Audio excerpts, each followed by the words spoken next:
আব্দুল্লাহ ইবনে মুবারক রহমতুল্লাহ আলাইহির আব্বা মুবারক উনি নিজের ফাঁদে নিজে ফেঁসে গেছিলেন। নদীতে পড়া আপেল খায়া ফেলছিলেন। খায়া চিন্তা উঠছে এটা কারো না কারো গাছের তো হবে, না জিজ্ঞেস করে খায়া ফেললাম। এতটুকুর জন্য যদি আল্লাহ কালকে ফাঁসায় দেয় তো কি করব? তো বাটা যেদিক থেকে আসতেছিল উজানের দিকে হাঁটতে শুরু করছে। তো যা দেখে ঠিকই আপেল গাছ একটা নদীর ভিতরে ঝুঁকা আছে। বাগানের মালিকরে খুঁজা বাড়ি করছে যে ভাই তোমার গাছের আপেলই হবে, নদীতে পড়ছিল খায়া ফেলছি, মাফ করে দাও। ওই বেটা ভাবছে মুরগা তো পাইছি, তোরে ছাড়ি তো ছাড়ি কি করে।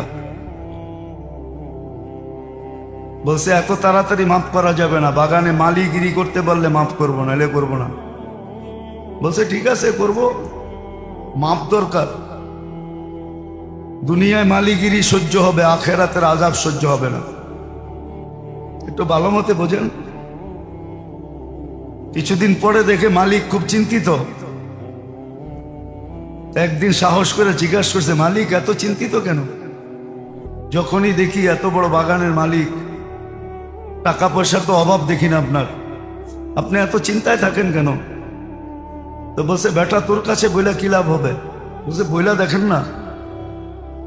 বলছে আল্লাহ একটা মেয়ে দিছে, বয়স হয়ে গেছে, প্রস্তাব তো বহুত জায়গার থেকে আসে, রাজা বাদশার ঘরের থেকেও আসে, কিন্তু কোথায় যে বিয়ে দিব সিদ্ধান্ত করতে পারতেছি না। বলছে মালিক এটা তো সহজ,